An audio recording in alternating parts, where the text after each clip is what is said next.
Assalamualaikum warahmatullahi wabarakatuh. Alhamdulillah alladzi ja'ala al-baita mathabatan lin-nasi wa amna. Asyhadu an la ilaha illallah wahdahu la syarikalah wa asyhadu anna Muhammadan abduhu wa rasuluh sallallahu alaihi wasallam alladzi la nabiyya ba'dah. Allahumma fasalli wa sallim wa barik ala hadzal nabiyil karim wa ala alihi wa ashabihi ajma'in. Faqala Allah Ta'ala fil Qur'anil Karim, A'udzu billahi minasy syaithanir rajim. Bismillahirrahmanirrahim. Walillahi 'alan nasi hajjul baiti man istata'a ilaihi sabila wa man kafara fa innallaha ghaniyyun 'anil 'alamin. Shadaqallahul azim. Para pemirsa jamaah calon haji yang terhormat, seseorang baru dikatakan bisa memeluk agama Islam adalah ketika dia menyatakan dirinya dengan mengucapkan dua kalimat syahadat.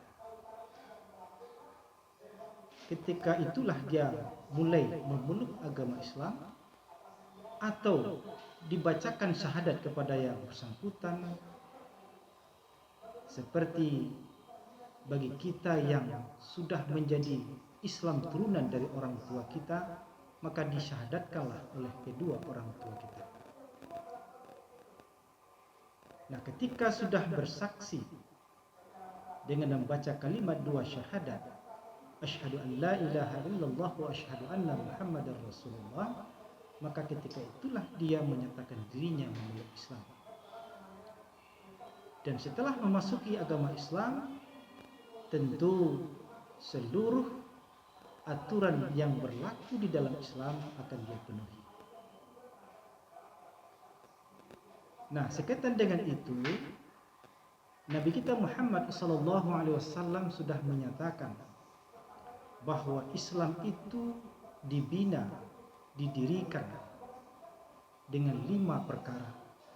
Kata Rasulullah, bunyal Islamu ala khamsin, syahadati an la ilaha illallah wa anna Muhammadar Rasulullah, wa iqamis salah, wa ita'iz zakah, wa sawmi Ramadan, wa hajjil bait. Hadis riwayat Bukhari dan Muslim. Agama Islam itu didirikan dengan 5 perkara. Pertama adalah membaca 2 kalimat syahadat, bahwa sesungguhnya aku bersaksi tidak ada Tuhan yang patut disembah selain Allah, dan aku bersaksi bahwa Nabi Muhammad itu adalah utusan Allah.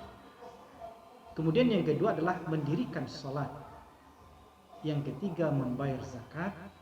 Yang keempat melaksanakan puasa Ramadan, dan yang kelima melaksanakan ibadah haji ke Baitullah.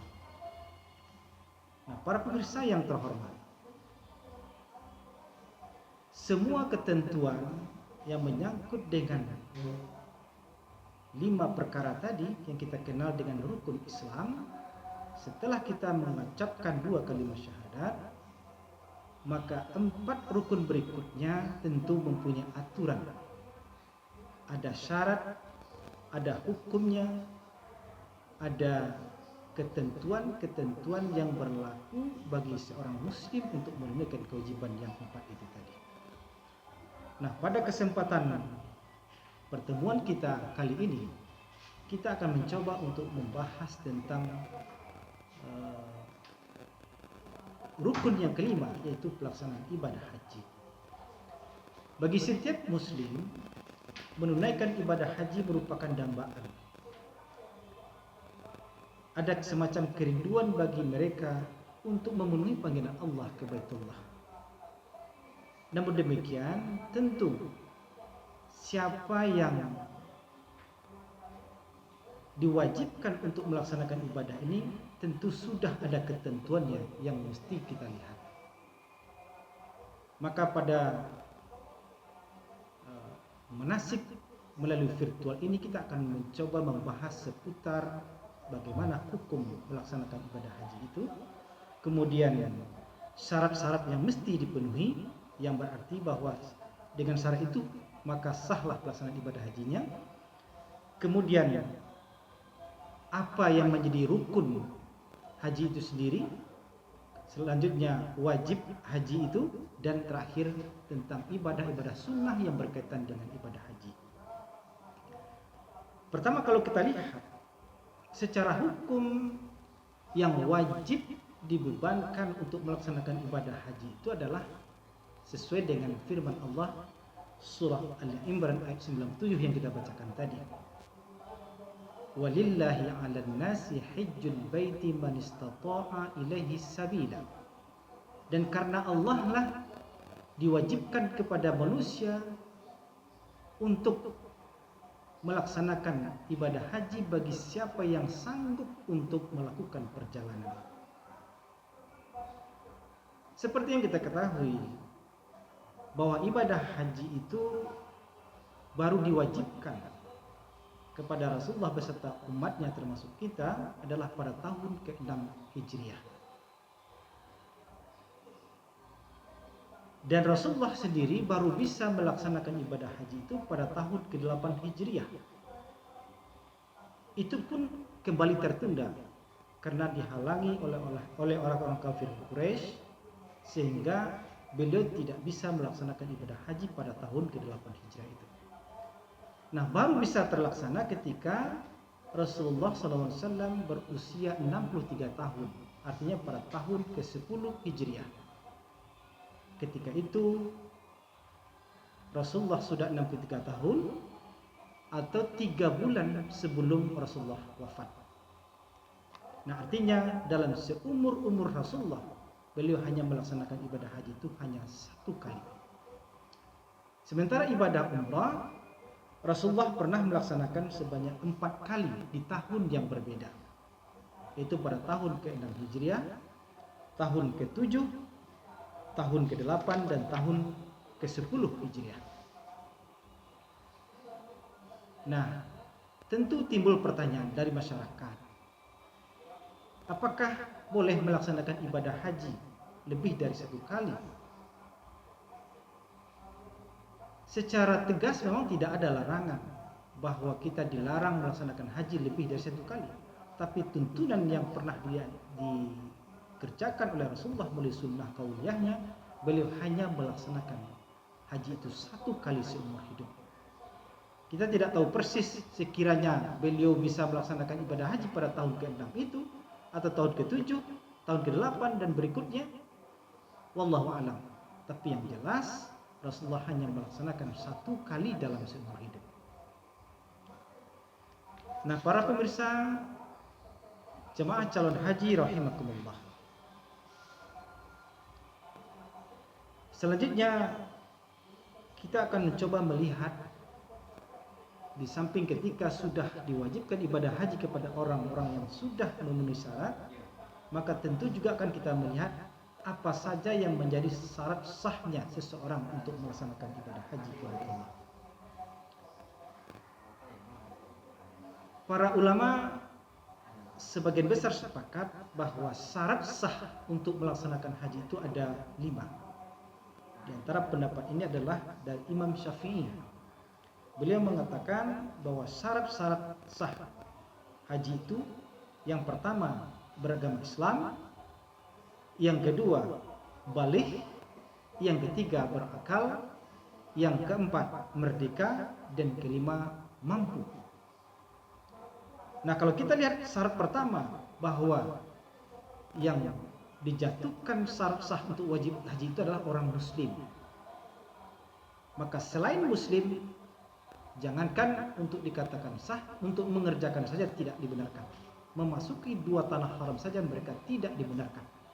Dalam surah At-Taubah ayat ke-28 Allah katakan, ya ayyuhalladzina amanu innamal musyrikuna najasun fala yaqrabul masjidal haram ba'da 'amihim hadza. Wahai orang-orang yang beriman, sesungguhnya orang-orang musyrik itu adalah najis, maka mereka tidak dibenarkan memasuki Masjidil Haram setelah tahun ini. Para pemirsa yang terhormat, maka tentu ini secara logika jelas sampai hari ini selain muslim tidak dibenarkan memasuki dua tanah haram ini. Yang kedua, syarat kedua baligh. Artinya orang yang belum baligh tentu tidak sah untuk melaksanakan ibadah haji meskipun dia melakukan. Meskipun dia boleh berangkat, tetapi karena belum aqil baligh maka hajinya belum sah. Maka kapan seseorang itu baligh? Ulama memang ada berbeda pendapat, tapi sebagian besar mengatakan bagi seorang wanita maka dia akan menginjak baligh dari segi umur minimal 9 tahun, maksimal 17 tahun. Sementara untuk laki-laki minimal 12 tahun dan maksimal 18 tahun. Nah, kalau sudah mencapai umur sedikit sampai akil baligh itu, maka syarat sah untuk melaksanakan ibadah haji sudah bisa dikantongi. Kemudian yang ketiga, syarat sah haji itu adalah berakal sehat. Arti mahum mukhalafahnya adalah orang yang gila, yang tidak sehat akalnya, maka tentu tidak sah apabila dia hadir ke Baitullah untuk melaksanakan ibadah haji. Selanjutnya merdeka. Yang sah pelaksanaan ibadahnya adalah orang yang bisa bertindak secara hukum baik untuk dirinya maupun orang lain. Itulah orang yang merdeka. Maka orang seperti budak itu tidak sah untuk melaksanakan ibadah haji. Nah, terakhir syaratnya adalah memiliki kemampuan. Ini yang digambarkan dalam firman Allah tadi, man istata'a minkum. Maksud kami adalah orang yang sanggup untuk melaksanakan perjalanan ke Baitullah itu. Nah, kesanggupan ini kalau kita lihat ada 3 macam. Yang pertama, kesanggupan dari segi materi. Yang kedua, dari segi kesehatan, artinya kemampuan fisik. Karena memang ibadah haji itu adalah pekerjaan fisik.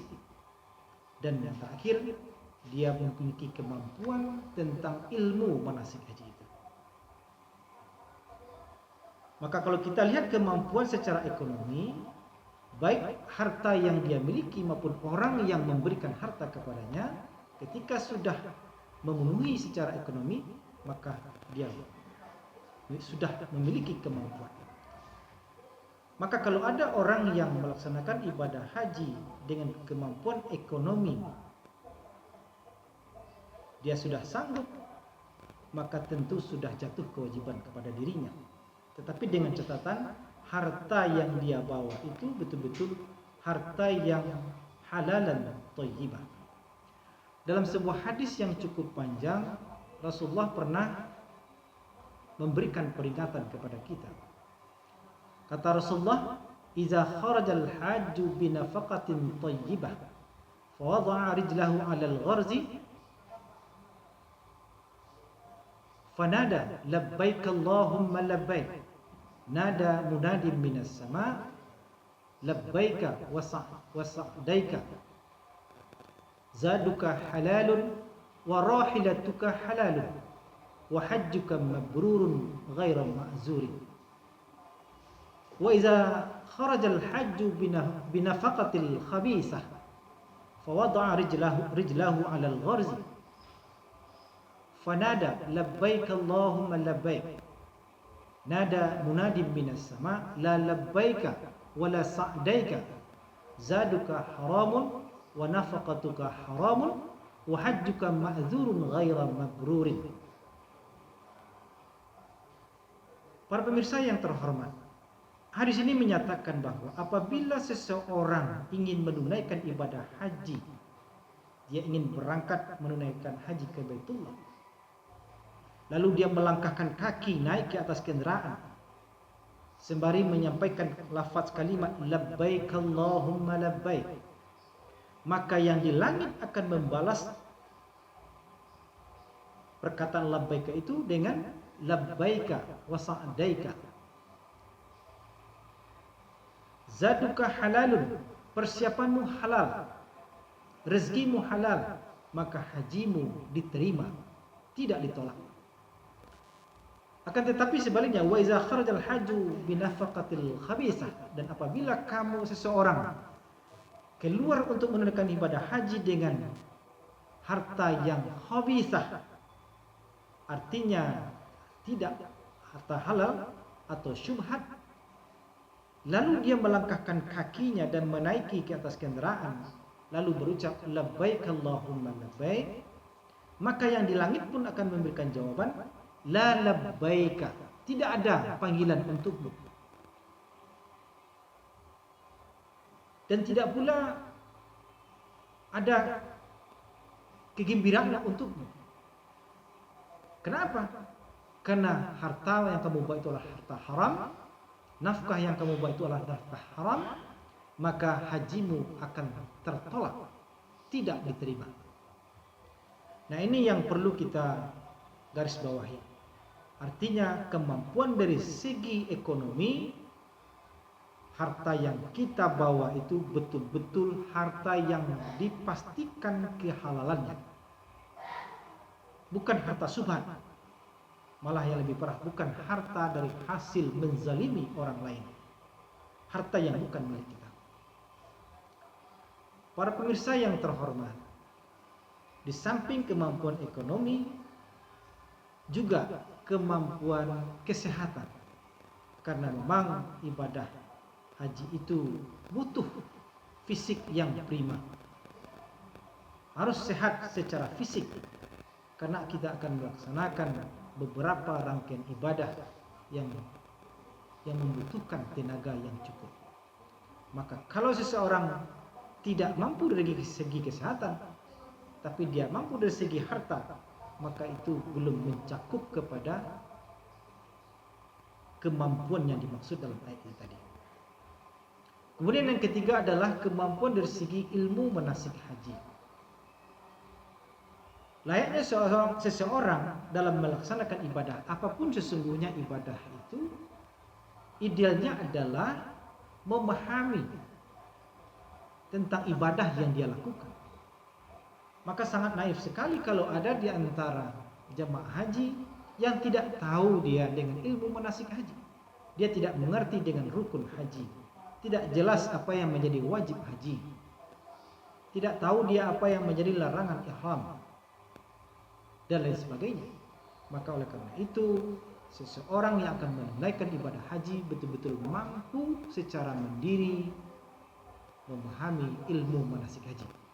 Sekalipun pengalaman kita mengatakan bahwa bisa juga dibantu oleh orang lain, oleh pembimbing, oleh mutawif, tetapi bagusnya adalah seorang yang akan melaksanakan ibadah haji itu betul-betul sudah memahami secara mandiri, secara personal tentang ilmu manasik haji itu sendiri. Para pemirsa yang terhormat, lalu kalau sudah kelima syarat ini terpenuhi, maka disitulah baru bisa sah seseorang untuk melaksanakan ibadah haji. Nah, berikutnya tentu bukan hanya terpaku kepada syarat itu tadi. Islam, baligh, berakal, merdeka, serta mampu, maka tentu untuk keabsahan atau diterimanya haji seseorang atau tidak, maka kita akan lihat ketentuan-ketentuan yang berlaku di dalam pelaksanaan ibadah haji itu sendiri. Di antaranya adalah tentang rukun haji. Dan sejalan dengan itu nanti kita juga bicara tentang wajib haji. Dan sekaligus tentang sunnah-sunnah yang berkaitan dengan ibadah haji. Nah, kita akan lihat secara satu persatu. Seperti yang kita ketahui, pelaksanaan ibadah haji itu ada 3 macam. Pertama, haji ifrad, yang kedua, haji tamattu', dan yang ketiga, haji qiran. Nah, bagi kita masyarakat atau jemaah dari Indonesia kita pada umumnya melaksanakan ibadah haji tamattu. Kalau haji ifrad, dia hanya tunggal, hanya haji yang dilaksanakan, tidak melaksanakan umrah. Sekalipun bisa juga pelaksanaan umrah ketika haji sudah selesai, tapi sesungguhnya haji ifrad itu hanya pelaksanaan ibadah haji saja. Sementara haji qiran itu berbarengan antara pelaksanaan haji dengan umrah. Sementara haji tamattu itu adalah pelaksanaan haji itu didahului dengan pelaksanaan umrah. Dan menurut ketentuan fikih haji, maka dua pelaksanaan ibadah haji qiran dan tamattu itu dikenakan dam yang kita kenal dengan dam nusuk. Karena memang pembayaran dam itu berdasarkan ketentuan ilmu manasik haji. Para pemirsa yang terhormat, maka kalau kita coba melihat apa saja yang tercakup ke dalam rukun haji itu. Secara sederhana kita mengambil pengertian rukun haji itu adalah rangkaian ibadah yang kita laksanakan. Kalau seandainya tidak dilaksanakan, maka ibadah hajinya tidak sah. Katakanlah kalau tidak wukuf di Arafah atau tidak melakukan tawaf atau sa'i, maka hajinya tidak sah, harus diulang. Ataupun kalau tidak mengulang berarti dia tidak pernah melaksanakan ibadah haji. Ini yang menjadi rukun. Sementara perbedaannya dengan wajib haji, bahwa ketika tidak dilakukan amalan-amalan yang terkait dengan wajib haji, maka hajinya tetap sah. Dan dia diwajibkan membayar dam. Membayar dam yang kita kenal dengan dam isa'ah, pembayaran dam akibat kelalaian atau kesalahan yang bersangkutan. Sementara untuk ibadah-ibadah sunat yang berkaitan dengan ibadah haji itu, inilah ibadah tambahan yang sesungguhnya ini sangat penting untuk dilakukan dan dilaksanakan oleh setiap jemaah. Para pemirsa yang terhormat, nah sekarang kita melihat apa saja yang menjadi rukun haji itu. Yang pertama adalah berniat.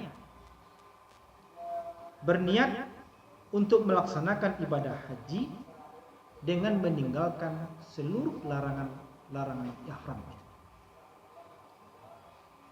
Nah, ini menjadi sesuatu yang sangat penting. Kalau sempat seseorang jemaah haji tidak berniat seperti yang kita sampaikan di awal tadi, maka berarti ibadah hajinya tidak sah. Nah, kalau kita melihat kapan dilaksanakan niat itu, maka niat haji bagi seluruh jamaah haji Indonesia termasuk juga dari bangsa yang lain, maka mereka akan melafazkan niat ihram atau niat haji itu ketika mereka sudah berada di kota Makkah Al-Mukarramah. Nah, sepintas bisa kita berikan gambaran bagaimana tata cara pelaksanaan ihram atau berniat itu. Untuk melaksanakan atau melafazkan niat, maka ada beberapa perbuatan yang kita sangat dianjurkan. Yang pertama adalah bahwa calon jemaah haji itu membersihkan dirinya. Mungkin diawali dengan merapikan rambutnya, memotong kuku, atau merapikan kumis. Dan sebisa mungkin atau sebaiknya lakukanlah dengan mandi. Bersihkan seluruh tubuh kita. Nah, setelah itu baru setelah mandi dianjurkan untuk memakai harum-haruman.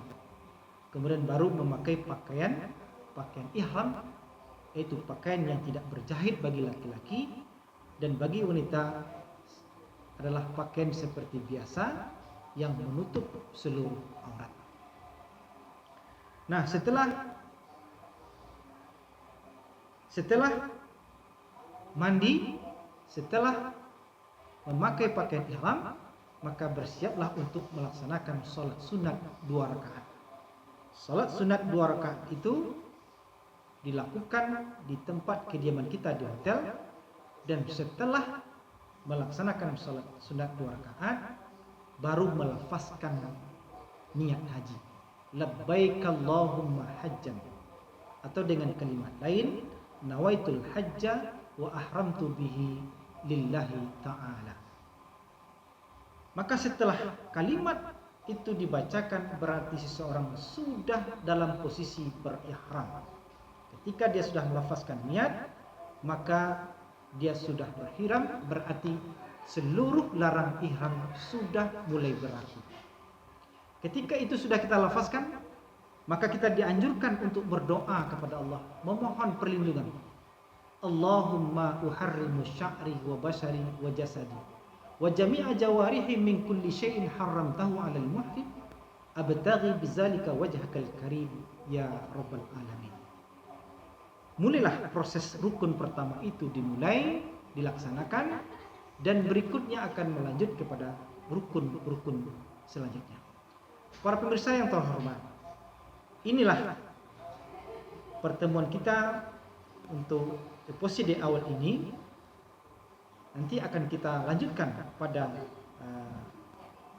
pertemuan selanjutnya. Kita baru masuk kepada rukun haji yang pertama, yaitu memasang niat atau berniat untuk melaksanakan ibadah haji.